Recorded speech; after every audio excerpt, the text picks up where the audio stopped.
Bismillahirrahmanirrahim.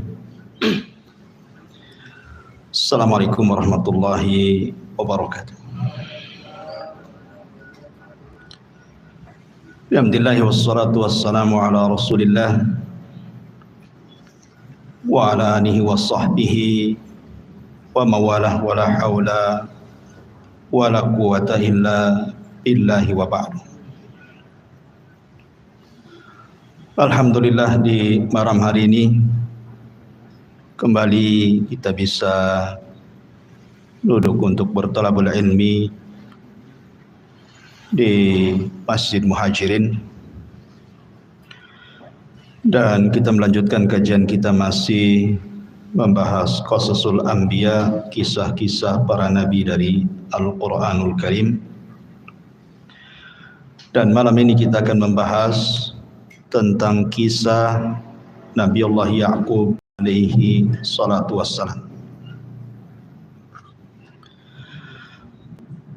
Nabi Allah Ya'qub alaihi salatu wassalam disebutkan di dalam Al-Quranul Karim 16 kali. Al-Baqarah ayat 132, kemudian juga Al-Baqarah 133, kemudian Al-Baqarah 136, Al-Baqarah 140, Al-Imran 84, An-Nisa 163,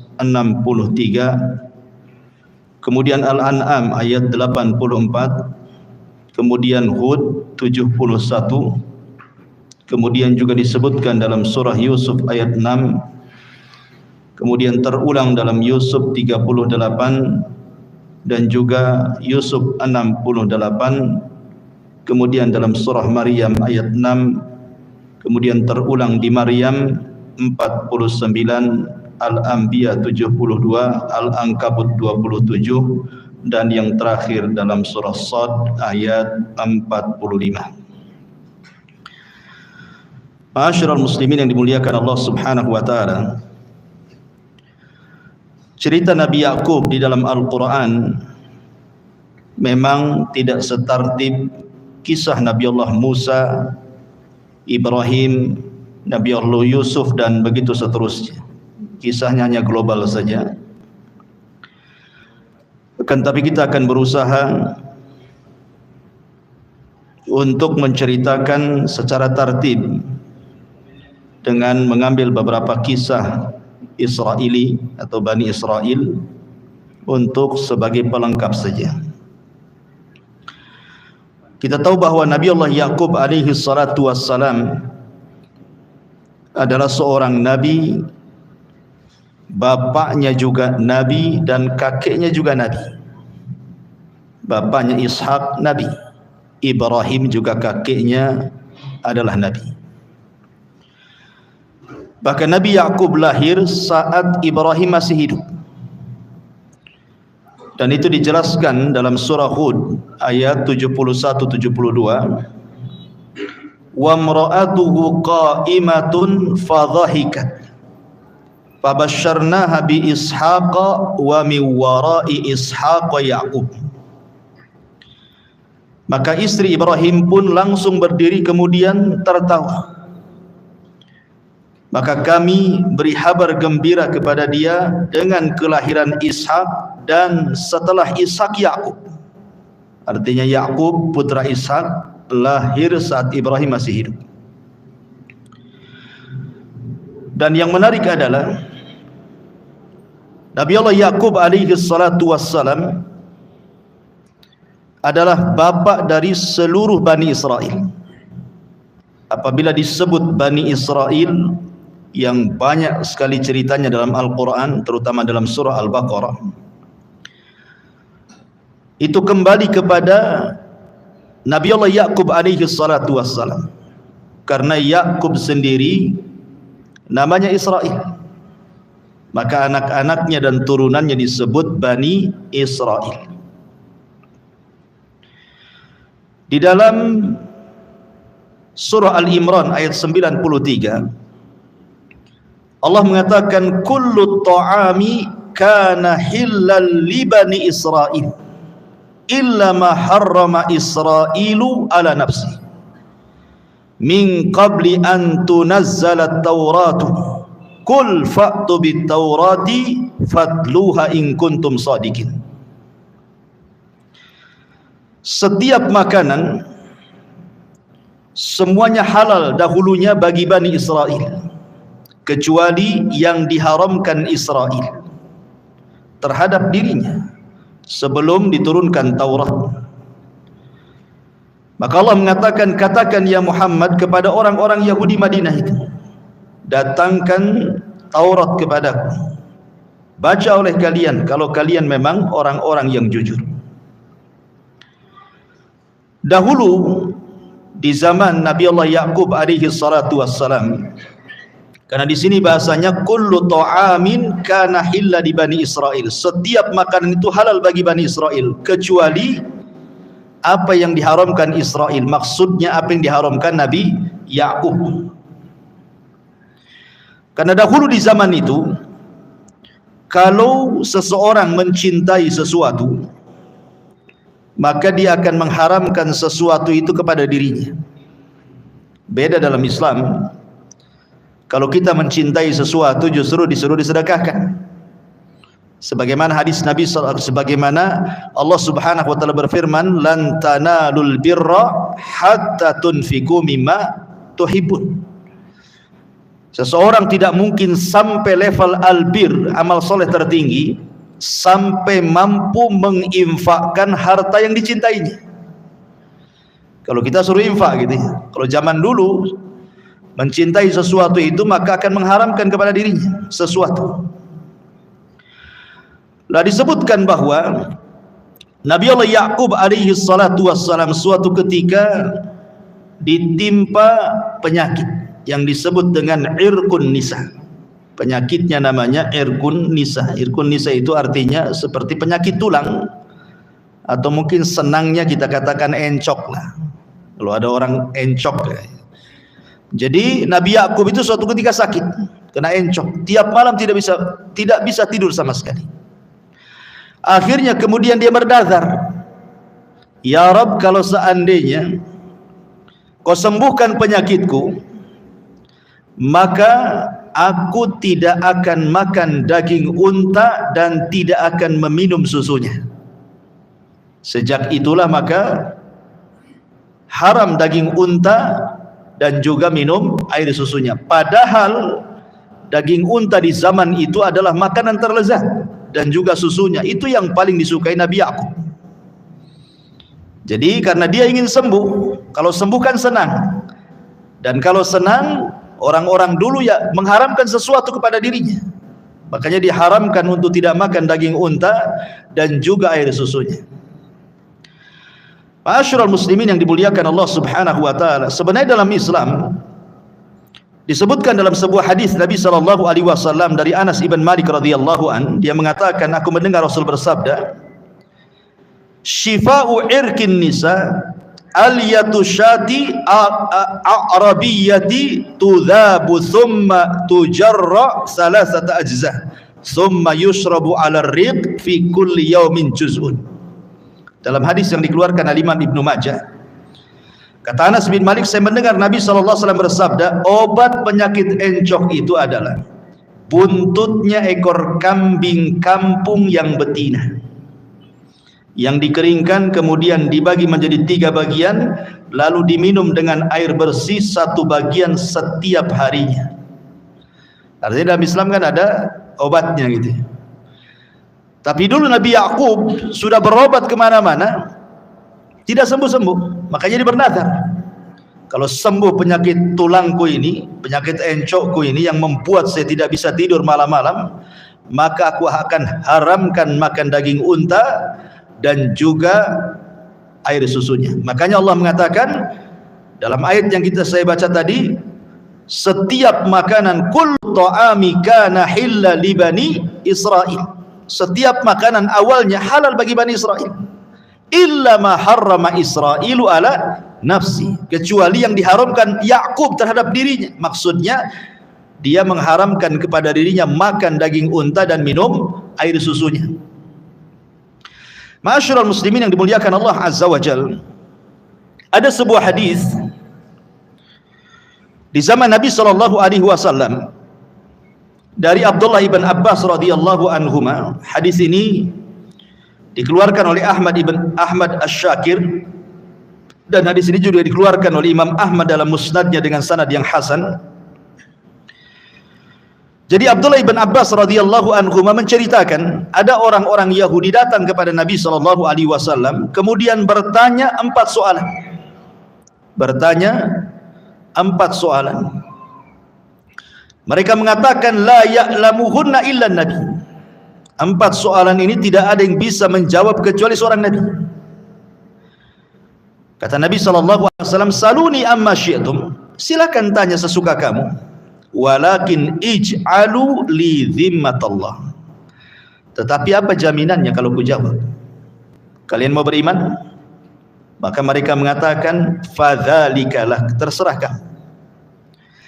Kemudian mereka mengatakan kepada Nabi sallallahu alaihi wasallam, pertanyaan yang pertama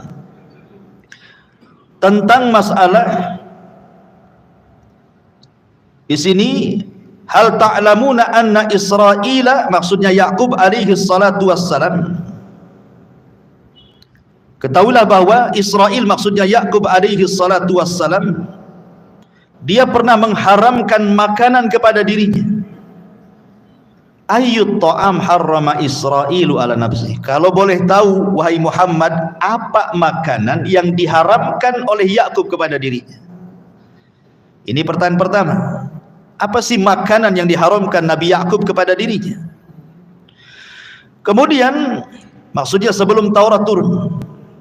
Kemudian yang kedua, kaifa ma'ul mar'ati wa ma'ur rajuli wa kaifa yakunu dzakar minhu, bagaimana pendapatmu tentang air sperma laki-laki dan perempuan, kemudian melahirkan seorang anak yang anak ini mirip imma dengan bapaknya atau dengan ibunya? Bagaimana itu bisa terjadi? Kemudian yang ketiga, mereka juga mengatakan, siapa yang menghabarimu tentang apa yang diwahyukan kepadamu? Malaikat siapa? Malaikat siapa yang menghabarimu tentang apa yang kau sampaikan kepada kami dari wahyu yang sering kau sampaikan kepada kami? Malaikat siapa yang turun kepadamu? Kemudian juga mereka mengatakan, akhbirna kaifa hadan nabil ummi fin naum, ceritakan kepada kami juga bagaimana kondisi seorang nabi ketika dia tidur. Jadi ada 4 soalan yang ditanyakan orang Yahudi, salah satunya tentang makanan yang diharamkan kepada Israil. Sekali lagi, Israil di sini Nabi Yakub. Dan mereka mengatakan tidak ada yang tahu jawabannya kecuali seorang nabi gitu. Dan mereka siap beriman kalau ada jawabannya. Maka Nabi sallallahu alaihi wasallam menceritakan tentang yang pertama. Kata Nabi sallallahu alaihi wasallam, dahulu Nabi Yakub alaihi salatu wasallam sakit irkun nisa, sakit encok bahasa kita aja tadi. Kemudian dia bernadar untuk diharamkan padanya daging unta dan minumannya. Kemudian orang Yahudi mengatakan, sodaqta, kau benar wahai Muhammad. Mereka membenarkan itu. Ya. Kemudian kata Nabi SAW, adapun laki-laki dan juga perempuan yang menikah kemudian punya anak, terkadang mirip bapaknya, terkadang mirip ibunya, maka tergantung sperma mana yang mendominasi. Kalau yang mendominasi sperma laki-laki, maka mirip dengan bapaknya. Kalau yang mendominasi sperma perempuan, ya mirip dengan ibunya. Yang bahaya itu kalau mirip dengan tetangganya, itu yang bahaya. Ya. Kemudian yang ketiga, seorang nabi itu memang tidur matanya, tapi hatinya tidak tidur. Kemudian yang terakhir, adapun yang menghabari diriku tentang wahyu adalah Jibril. Ketika yang terakhir Rasul mengatakan Jibril, dia mengatakan itulah malaikat yang merupakan musuh kami, katanya. Karena engkau dapat dari Jibril, kami tidak terima. Kalau kamu dapat dari Mikail yang menurunkan hujan, kami terima. Karena Jibril ini tukang perang katanya. Karena yang mengadab kaum-kaum dulu kan biasanya ngutus Jibril. Bahkan dalam perang Badar juga Jibril terlibat kan. Akhirnya turunlah ayat kepada Nabi SAW, Kul man kana aduwa li Jibril fa innahu nazzalahu ala qalbika biidznillah. Katakan siapapun yang memusuhi Jibril, maka Jibril telah menurunkan kepada hatimu wahyu dari Allah dengan izin Allah Subhanahu wa ta'ala. Ketika mereka mendengar Jibril, mereka mengingkari janji mereka. Kan di awal mereka mau beriman. Gara-gara kemudian mendengar Jibril, mereka enggak mau. Itu Jibril musuh kami katanya. Ya. Tapi syahidnya di sini apa? Kalimat Israel.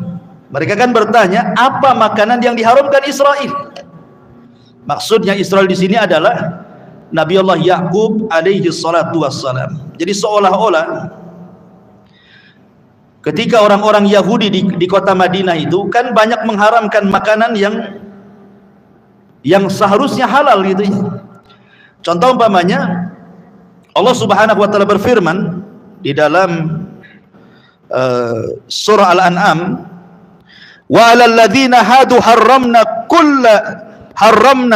kulla dhi dhufrin wa minal baqari wal ghanami harramna 'alaihim shuhumahuma illa ma hamalat duhuruhuma aw al hawaya aw makhtalata bi admin dzalika jazainahum bi baghihim wa anna lasadikun. Dan kepada mereka orang-orang Yahudi kami haramkan semua hewan yang berkuku, dan kami haramkan kepada mereka lemak sapi dan domba kecuali yang melekat di punggungnya atau yang dalam isi perutnya atau yang bercampur dengan tulang. Demikianlah kami menghukum mereka orang Yahudi karena kedurhakaannya, dan sungguh kami maha benar akan itu. Jadi orang-orang Yahudi itu ketika kemudian turun ayat ini, lihat Allah banyak mengharamkan gara-gara kemaksiatan kalian.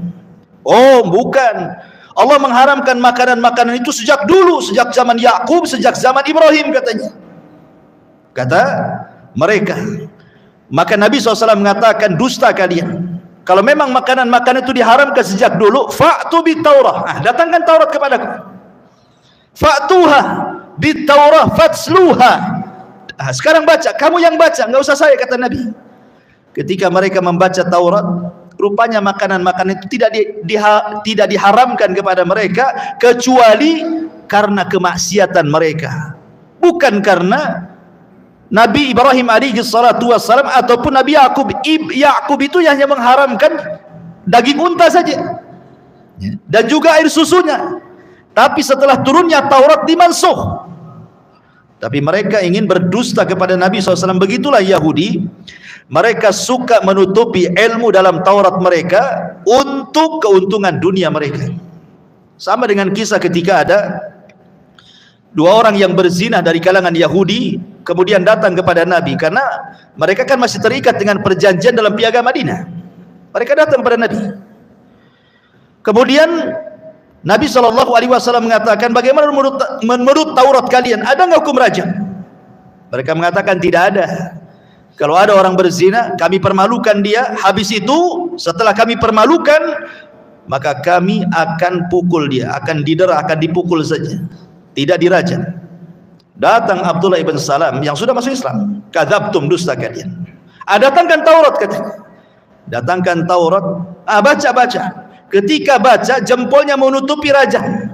Jadi namanya ini Taurat ditutupi itu kalimat rajamnya, kemudian dibaca. Enggak ada kan?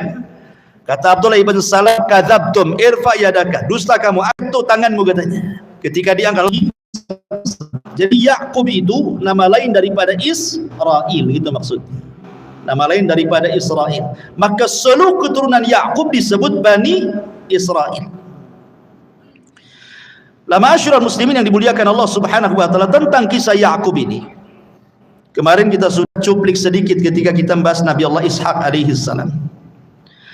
Ketika kemudian Nabi Yakub alaihi salatu wassalam diperintahkan ibundanya untuk hijrah ke Haran. Haran itu tempat pamannya yang ada di Irak. Berangkat dia ke Haran. Kemudian menemui pamannya yang di dalam kitab-kitab ahli kitab disebut Laban. Nama pamannya itu Laban. Dalam Quran Sunnah tidak ada. Dan kita juga tidak perlu kemudian sibuk-sibuk menghafal nama pamannya Nabi Yakub, karena tidak tercantum dalam Quran, dalam Sunnah. Ini kan dari kisah-kisah Israiliyat. Kalau hafal, alhamdulillah. Tidak hafal pun tidak ada masalah ya. Karena kita tidak dituntut untuk menghafal kitab-kitab orang-orang ahli kitab. Yang jelas disebutkan nama pamannya adalah Laban. Sebelum dia sampai ke tempat paman yang di Haran itu, kemudian kemalaman di jalan, kemudian dia tidur di tengah padang pasir. Dia letakkan batu, kemudian dia tidur. Kemudian dia bermimpi berjumpa dengan Allah Subhanahu wa taala. Maka Allah Subhanahu wa taala berfirman dalam mimpinya, "Sa'ubarika 'alaika wa ukthiru dzurriyyataka wa aj'alu hadhil arda laka wa li auladika." Allah Subhanahu wa taala kemudian berfirman dalam mimpinya, dalam mimpi Yakub ini, "Wahai Yakub, saya akan berkahi kamu, saya akan perbanyak keturunanmu, dan tempat yang engkau jadikan tidur itu saya akan jadikan tempat kamu dan semua keturunanmu di situ." Kemudian Yakub pergi. Sebelum pergi, dia tandai tempat tidurnya itu. Ditandai kan? Ditandai, pokoknya nanti kalau pulang, nanti dia akan ke situ lagi. Berangkat dia ke Haran. Sesampainya di Haran, dia berjumpa dengan pamannya dan bekerja menjadi penggembala kambing. Ini menunjukkan bahwa ma min nabiyyin illa wara'al ghanam. Tidak ada satupun nabi kecuali menjadi penggembala kambing. Termasuk engkau Rasul, termasuk nabi. Makanya ada istilah ahli sejarah itu, min ra'il ghanami ila riayatil umami. Nabi itu mulai dari jadi penggembala kambing untuk dijadikan pemimpin umat. Jadi bekal jadi pemimpin itu belajar dari kambing, gitu maksudnya. Makanya bahasanya min ra'il ghanami ila riayatil umami. Dari menjadi penggembala kambing disiapkan untuk memimpin umat. Kambing dulu dipimpin, baru umat dipimpin, gitu maksudnya. Jadi banyak pelajaran orang-orang yang menggembala kambing. Ya, betul-betul yang menggembala lah ya. Ya, bukan kita beli di Tamiang kandang, orang lain pula yang menggembalanya. Kita sendiri gitu. Nanti banyak faedah tuh kalau kita langsung bermuamalah dengan kambing itu. Baik, ma'asyiral muslimin yang dimuliakan Allah Azza wa Jalla, ketika dia bekerja dengan pamannya, rupanya dia naksir salah satu putri Laban ini, kan dua putrinya. Yang pertama namanya Lia dan yang kedua namanya Rahil. Lah yang cantik ini Rahil. Lia ini kurang cantik. Masalahnya Lia ini kakaknya, Rahil adiknya. Jadi akhirnya kemudian Nabi Allah Yakub minta kepada Laban, nikahkan salah satu putrimu Rahil kepada. Kata Laban, oh tidak bisa, langsung main dinikahkan. Ada syaratnya. Oh, syaratnya apa? Kau harus bekerja kepadaku 7 tahun. Seorang laki-laki yang gentle, kalau mengejar sesuatu yang diinginkannya, maka dia akan kejar itu. Laki-laki yang gentle kan seperti itu ya. Kalau sudah punya keinginan, kejar. Nabi Yakub alaihi salatu wasalam karena mencintai Rahil, dia mengejar Rahil. Mau 7 tahun, 7 tahun lah saya kerja, katanya. 7 tahun jadi penggembala kambing untuk pamannya. Setelah 7 tahun, akhirnya kemudian dia menuntut janji pamannya Laban ini. Kemudian dia mengatakan, wahai Laban, ya ammi, ya, kapan saya akan dinikahkan dengan putrimu ini? Kemudian tiba-tiba Laban mengatakan, baik, saya akan nikahkan engkau dengan putriku, tapi bukan dengan Rahil. Dengan siapa? Dengan Lia.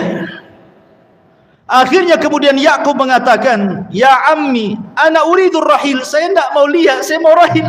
Rahil kan cantik gitu. Itulah laki-laki kan. Laki-laki itu kalau mandang perempuan, dia pasti parasnya dulu. Ya kan, parasnya dulu, cantik tidak, gitu bahasanya. Kaya itu nomor berapa? Kalau perempuan terbalik, nggak perlu tampan, yang penting kaya. Itu kalau perempuan. Kalau laki-laki cantik dulu, molek, mau saya. Miskin tidak apa-apa. Kalau laki-laki itu, makanya juga nikmat di sorga, laki-laki itu lebih banyak dikasih perempuan, bidadari. Kalau perempuan tidak dikasih banyak laki-laki, satu saja antum kan itu ya. Tapi banyak kenikmatan yang Allah berikan kepada wanita karena fitrahnya wanita di dunia saja bukan senang kepada laki-laki saja. Dia suka sandal, suka sepatu, suka tas, suka emas, suka kendaraan, semua suka. Laki-laki itu pakai baju seminggu baru ganti. Ma'asyiral muslimin yang dimuliakan Allah Azza wa Jal, akhirnya kemudian dia bertanya, kok kamu ingkari janjimu? Maka Laban mengatakan, ya Ya'qub, laisa min sunnatina. Ini termasuk bukan sunnah kami di sini. An yatazawwaja sughra qabla al-kubra, katanya. Menikahkan adik sebelum kakak enggak ada di sini. Kakak dulu baru adik. Rupanya sunnah ini pun masih ada di kampung-kampung tuh. Ya kan? Enggak boleh adiknya kawin dulu kalau kakaknya belum kawin, katanya. Ini berlaku nih syariat di zaman itu gitu ya. Oh, enggak bisa, bukan termasuk sunnah kami di sini. Kau harus menikahi kakaknya dulu baru adiknya gitu.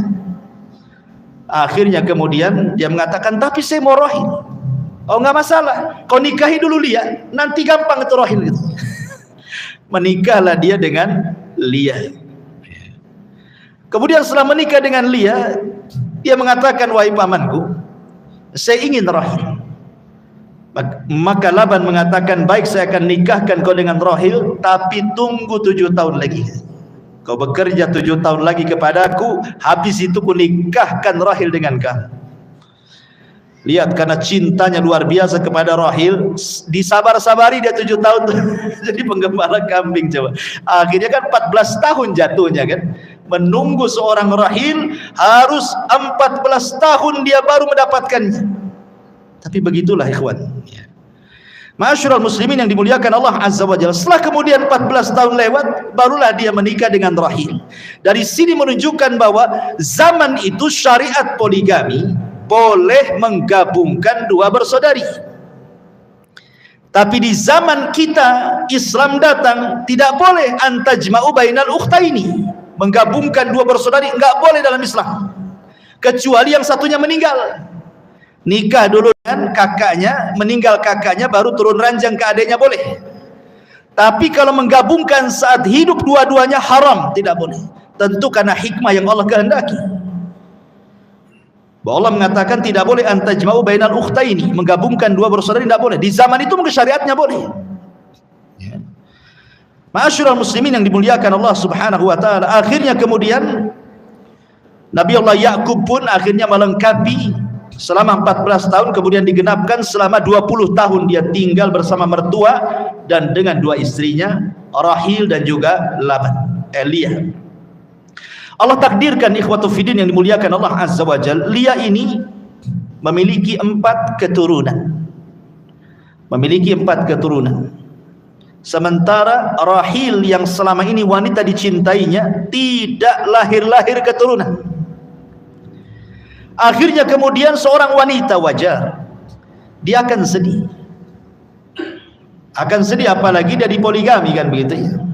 Tengok madunya banyak anaknya, pasti tentu seorang bapak akan lebih cinta dengan anak-anak dari istri madunya kan gitu. Seperti kisahnya Ibrahim dengan Hajar. Ketika Hajar punya anak, cemburulah ini Sarah ini. Tetapi cemburunya Sarah ini kemudian meminta agar Hajar dipisahkan dengan dia, menjadi sebuah hikmah. Akhirnya Hajar dipindah ke Mekah. Jadilah Mekah hari ini. Lah ini juga kasusnya sama.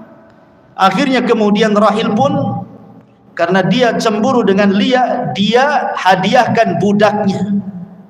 Satu budaknya dihadiahkan kepada Ibrahim alaihi salatu wassalam. Kemudian melihat bahwa Rahil menghadiahkan budaknya, oh Lia pun sama, dia tidak mau kalah, dihadiahkan juga budak perempuannya. Maka digaulilah 2 budak ini, rupanya masing-masing punya 2 putra, baik dari budaknya Lia ataupun budaknya Rahil. Rahil tidak kunjung punya anak. Subhanallah, makin sedih dia. Budaknya sudah punya anak dua, budak dia sudah punya anak dua, dan budaknya dia sudah punya anak dua, dia masih tidak punya anak juga. Subhanallah. Akhirnya dia berdoa kepada Allah Subhanahu wa taala, terus berdoa. Subhanallah. Allah Subhanahu wa taala Rahim.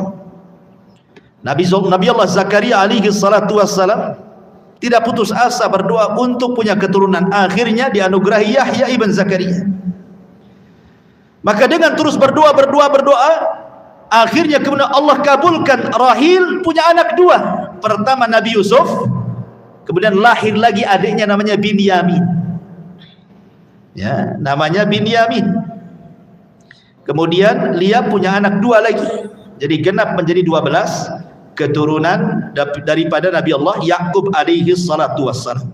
Jadi Yakub punya 12 anak. Makanya ketika Nabi Yusuf alaihi salatu wassalam bermimpi, apa kata Yakub? Ketika Yusuf mengatakan ahada asyara kaukaban, aku melihat 11 bintang sujud kepada aku. Maksudnya 11 bintang itu saudaranya gitu ya. 11 dari saudaranya, dengan dia 12. Baik, masyarakat muslimin yang dimuliakan Allah Subhanahu wa taala. Kemudian setelah punya anak dan keturunan dan tinggal selama 20 tahun bersama Laban pamannya, dan Allah Subhanahu wa taala menganugerahkan kepada Yakub banyak harta dan banyak anak. Kan sebagaimana mimpi jadi padang pasir tadi kan. Allah mengatakan dalam mimpinya bahwa aku akan berkahi engkau, aku akan perbanyak keturunan engkau, dan aku akan jadikan tempat engkau tidur ini tempat untuk tinggalmu di situ dan juga keturunan. Makanya kemudian dia hartanya banyak, anaknya banyak. Subhanallah, nikmat yang luar biasa. Kemudian setelah 20 tahun bersama Laban, dia pun pulang ingin berjumpa dengan ayahnya di Palestina, di Palestina sana, Nabi Allah Yakub, Nabi Allah Ishak alaihi salatu wassalam, dan juga abangnya namanya Lais. Kemudian harta itu dibagi kepada keduanya, kepada ayahnya Yakub dan kepada ayahnya Yakub Ishak, dan juga kepada saudaranya Lais. Kemudian dia mengunjungi tanah yang pernah dia mimpi di situ. Akhirnya kemudian setelah dia kembali dan mendapati tanah yang pernah dia tidur dan masih ada tanda alamatnya, padahal sudah 20 tahun tuh, alamat itu tidak hilang. Itu karena kuasa Allah Subhanahu wa taala. Akhirnya kemudian dia pun membuat tempat penyembelihan untuk Allah Subhanahu wa taala, tempat kurban untuk Allah Subhanahu wa taala yang disebut dengan Baitu Il. Rumah Il itu artinya Allah. Berarti kalau diartikan rumahnya Allah, Jibril hamba Allah, Mikail khadimullah, pembantu Allah. Pokoknya kalau ada il itu artinya Allah. Maka Yakub kemudian membangun Baitu Il. Disitulah dia menyembelih taqarrub ilallahi azza wajal, yang kemudian disitulah letak daripada Baitul Maqdis. Dia bangun Baitul Maqdis di situ. Ya, karena Baitul Maqdis sudah terkubur.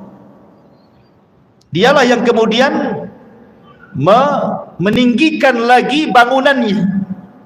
Ya, Masjidil Aqsa lah kalau sekarang ya. Itu ditinggikan lagi dan menjadilah tempat ibadah Yakub dan seluruh keturunannya di situ. Kalau kita sedikit cerita tentang pembangunan Masjidil Aqsa, ikhwatul fillah muliakan Allah Subhanahu wa taala. Sedikit kita melenceng sedikit, enggak apa-apa, masih ada kaitannya di sini. Ada yang mengatakan bahwa Masjidil Aqsa itu yang membangun adalah malaikat yang pertama kali. Tetapi pendapat ini banyak yang ditolak. Tapi yang betul bahwa yang membangun Baitul Maqdis adalah Nabi Adam alaihi salatu wassalam setelah membangun Masjidil Haram. Jaraknya 40 tahun. Sebagaimana hadis Abi Dzar yang sahih, ketika Rasul ditanya antara pembangunan, jarak pembangunan Haram dengan Baitul Maqdis berapa tahun? Rasul mengatakan arba'ina sanatan, 40 tahun. Haram dulu, setelah 40 tahun baru Aqsa. Ya. Lah kemudian setelah Adam alaihi salatu wassalam, maka Al-Quds itu, Madinatul Quds itu dikuasai oleh kaum yang disebut Yabusiyun. Orang-orang Yabusiyun itu sekitar tahun 3000 sebelum Masehi sampai dari tahun 1550 sebelum Masehi sampai 3000 sebelum Masehi. Sampai kemudian datanglah kabilah yang disebut dengan Kan'aniyah atau Kan'aniyun.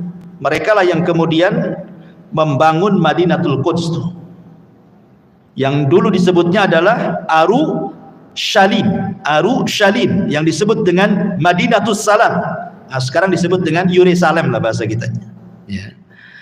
Kemudian setelah itu pada tahun 1000 sebelum Masehi itu kan datang Faraina, orang-orang Faraina menguasai. Kemudian setelah itu datang orang-orang Amalikah. Setelah Faraina datang orang-orang Amalikah. Ketika dikuasai Amalikah inilah kemudian direbut lagi oleh siapa? Oleh pasukan Talut. Yang ketika itu Jalut kalah dan dibunuh Nabi Daud. Kemudian Daud berkuasa, akhirnya menguasai kembali Madinatul Quds dan melebarkan Masjidil Aqsa, kemudian memakmurkan Masjidil Aqsa di zaman Nabi Allah Daud alaihi salatu wassalam. Kemudian setelah Daud meninggal, diteruskan oleh Nabi Allah Sulaiman. Lah Nabi Allah Sulaiman alaihi salatu wassalam kemudian merenovasi itu. Merenovasi kembali Masjidil Aqsa. Bahkan setelah selesai dia membangun Masjidil Aqsa, dalam hadis yang sahih, Nabi Sulaiman alaihi salatu wassalam ketika sudah selesai membangun Baitul Maqdis itu, dia berdoa dengan 3 doa kan. Doa yang pertama, agar dia bisa berhukum yang sesuai dengan hukum Allah.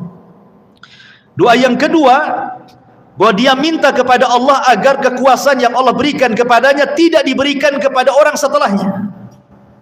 Makanya ketika Nabi SAW dalam sholatnya kemudian diganggu setan, akhirnya dicekik sama Nabi setan itu sampai liurnya terasa dingin di tangan Rasul. Kemudian diceritakan para sahabatnya, kata Rasul, kalau seandainya aku tidak teringat dengan doanya Sulaiman, sudah ku gantung itu si setan itu di tiang masjid. Kan itu ya kata Nabi. Tapi ku lepaskan itu.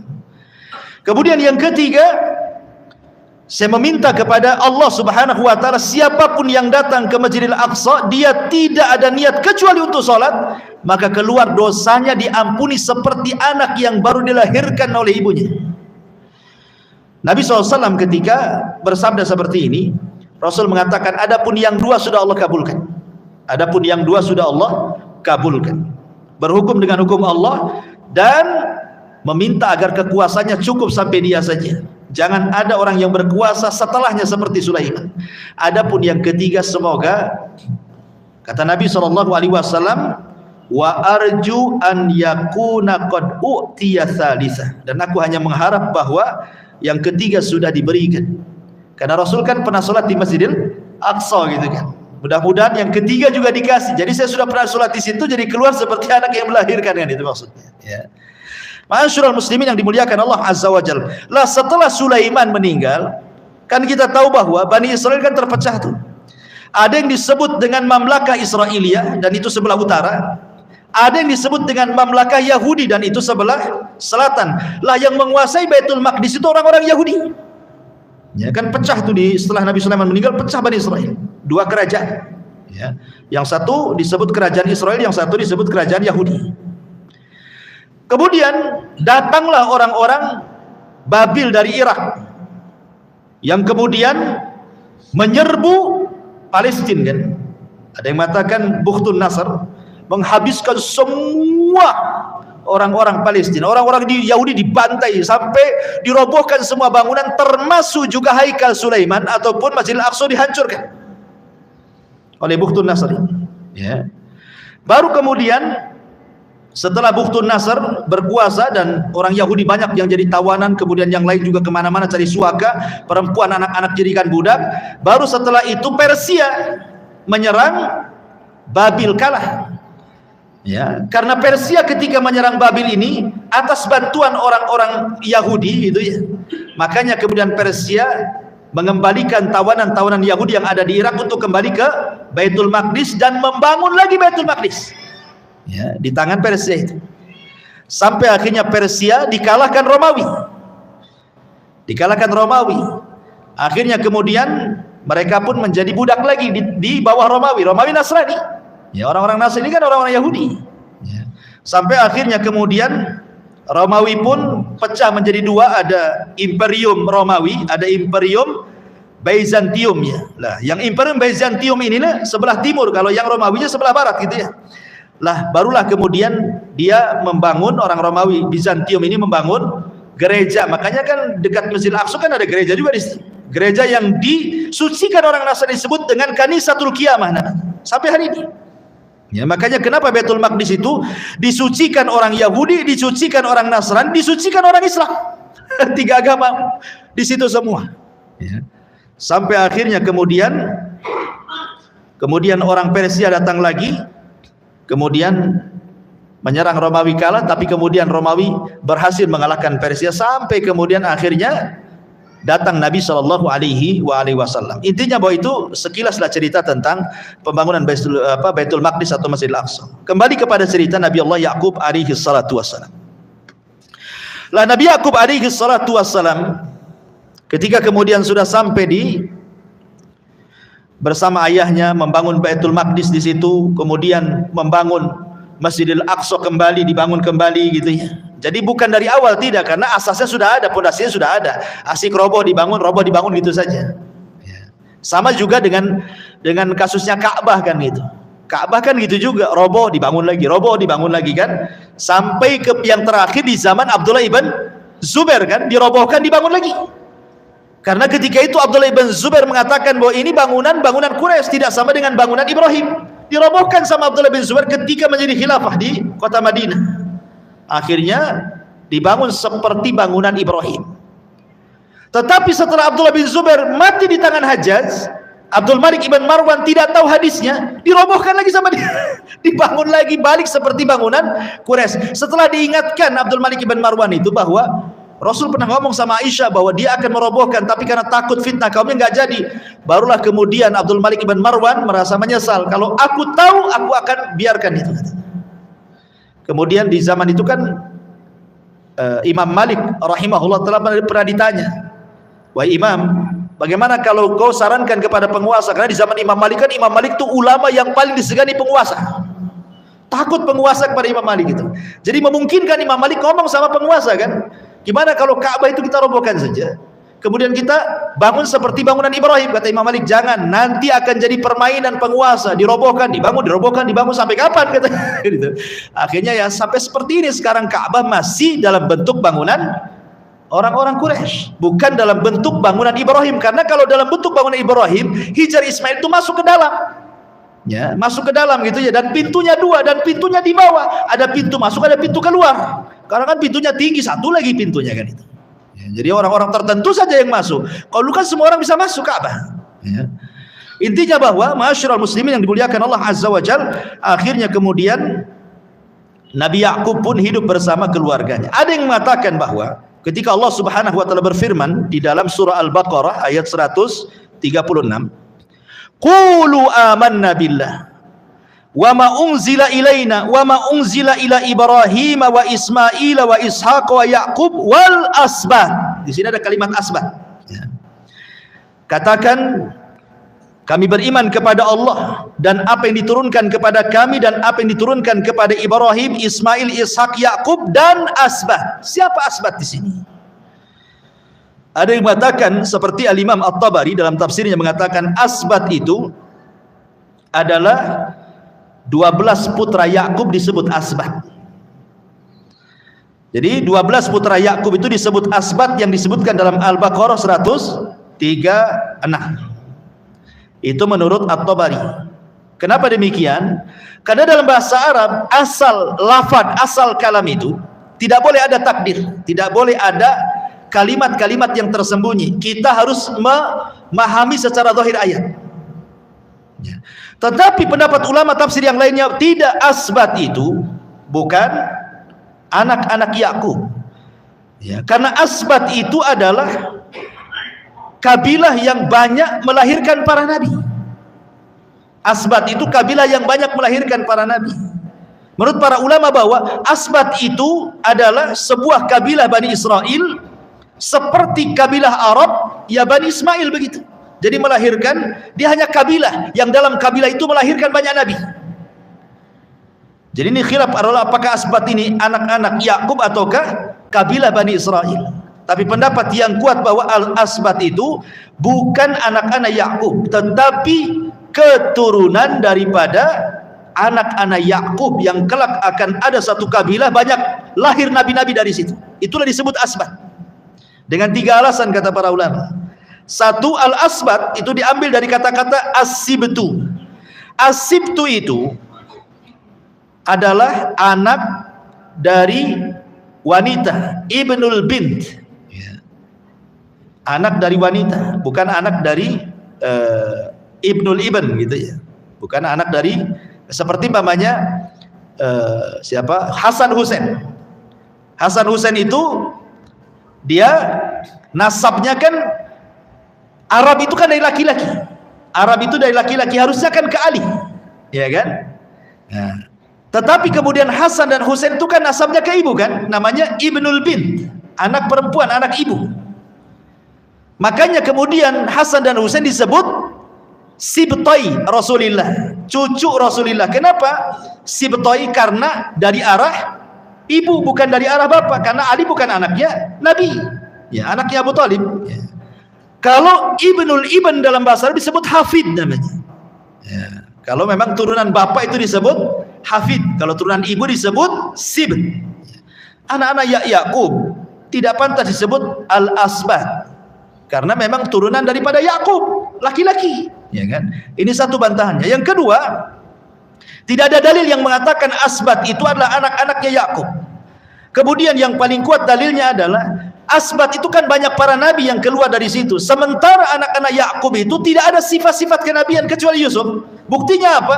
Buktinya yang mencelakakan Nabi Yusuf, saudara-saudaranya dicemplungkan ke sumur kan itu. Ada pemikiran untuk dibunuh, ada pemikiran untuk dibuang ke hutan dan begitu seterusnya. Ini bukan sifat nabi, bukan sifat al-anbiya, para nabi kan itu. Makanya ulama tafsir mengatakan Al-Asbat itu yang sahih, dia adalah keturunan Yakub, bukan anak-anak Yakub. Yang nanti ada sebuah kabilah namanya Asbat, banyak keluar para nabi dari situ. Itulah yang dimaksud Al-Asbat pada surah Al-Baqarah 136. Ma'asyiral muslimin yang dimuliakan Allah Subhanahu wa taala. Tetapi kemudian setelah Ishak meninggal dunia, ayahnya, kemudian Yakub pun dikaruniai banyak keturunan. Kemudian terjadilah apa? Terjadilah pembuangan atau rencana pembunuhan kepada Nabi Yusuf alaihi salatu wassalam. Kemudian mereka, saudara-saudara Yusuf itu kan berkilah, dia ngeles gitu ya, bahwa dia dimakan serigala, padahal jelas-jelas dicemplungkan ke sumur gitu ya. Tapi Yakub tahu.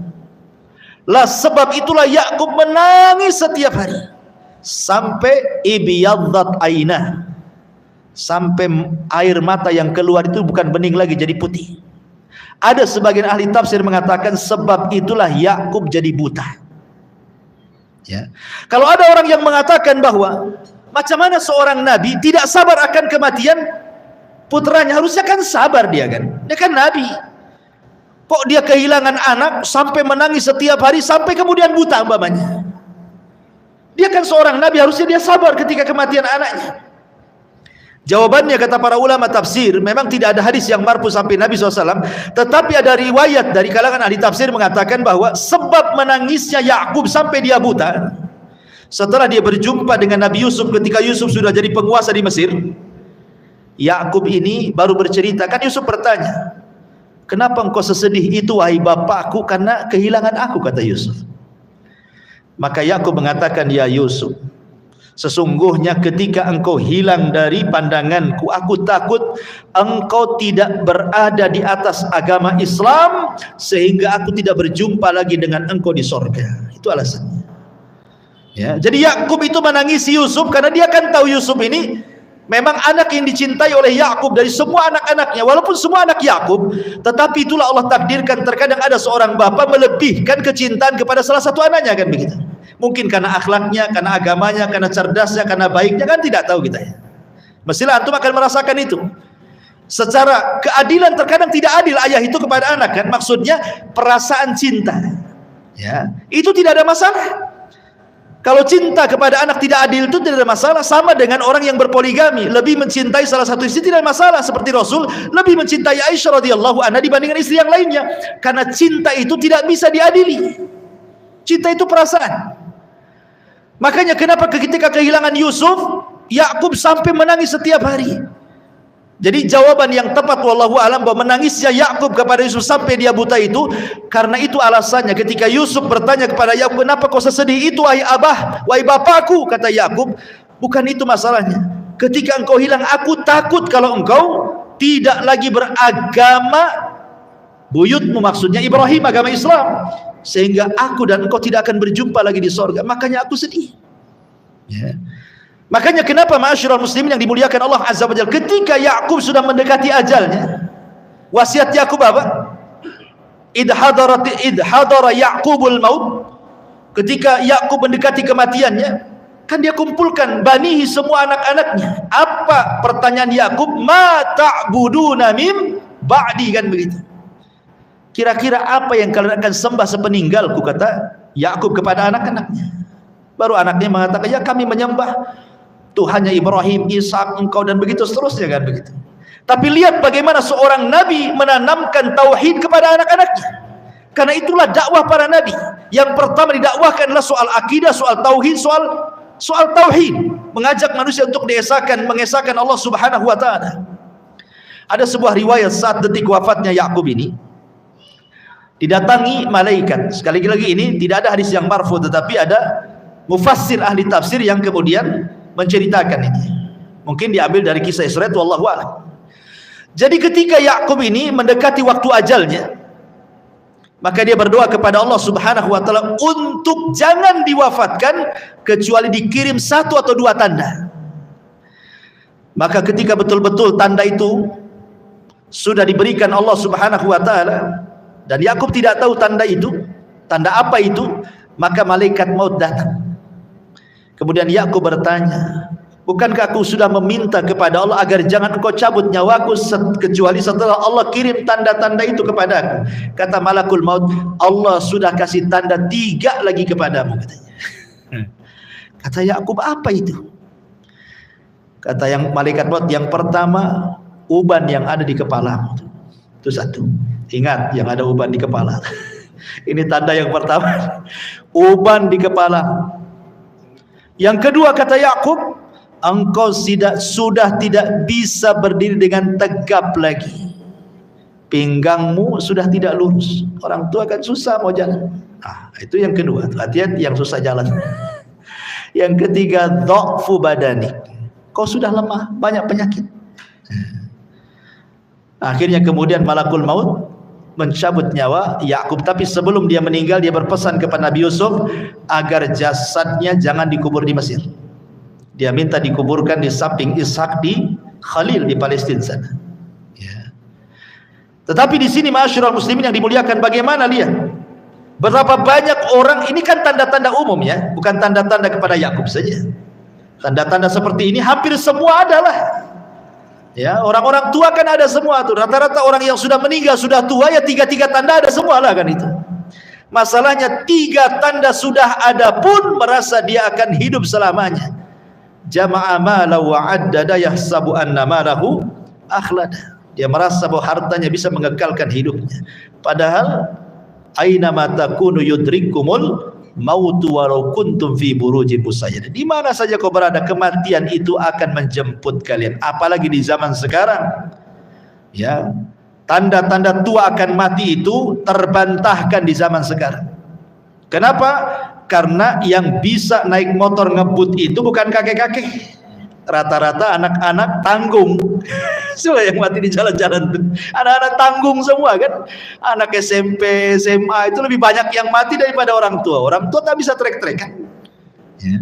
Artinya bahwa tua itu bukan tanda kematian, walaupun tua sudah mendekati kematian. Karena buktinya anak muda banyak yang meninggal. Sama dengan sakit. Sakit bukan tanda kematian, tapi sakit mendekati kematian. Banyak orang sehat mati. Ya. Makanya di sini ma'asyiral ibrahnya bahwa kematian itu bukan di mana, tapi bagaimana caranya kita mati. Ya, caranya matilah di atas husnul khatimah. Wallahu a'lam bishawab. Ini di antara sekilas kisah Nabi Yakub alaihi salatu wasallam, dan minggu depan di kisah yang menarik sekali yang disebutkan oleh Al-Qur'an ahsanul qasas, sebaik-baiknya kisah dalam Quran, yang Allah Subhanahu wa taala firmankan, ya, bahwa sebaik-baiknya kisah dalam Al-Quran adalah kisatu Yusuf alaihi salatu wassalam. Banyak ibrah karena kisah Nabi Yusuf ini lengkap masalahnya, ya, mulai dari kecil sampai kemudian safarnya sampai ke Mesir, sampai macam-macam, banyak pelajaran, dan insyaallah kita akan sampai kepada pembahasannya. Sebelum saya tutup, kita buka tanya jawab. Kalau ada yang mau tanya silakan. Tidak ada? Alhamdulillah. Kita tutup. Subhanakallah bihamdika asyhadu an la ilaha illa anta astaghfiruka wa atubu ilaik. Allahu ta'ala alam. Assalamualaikum warahmatullahi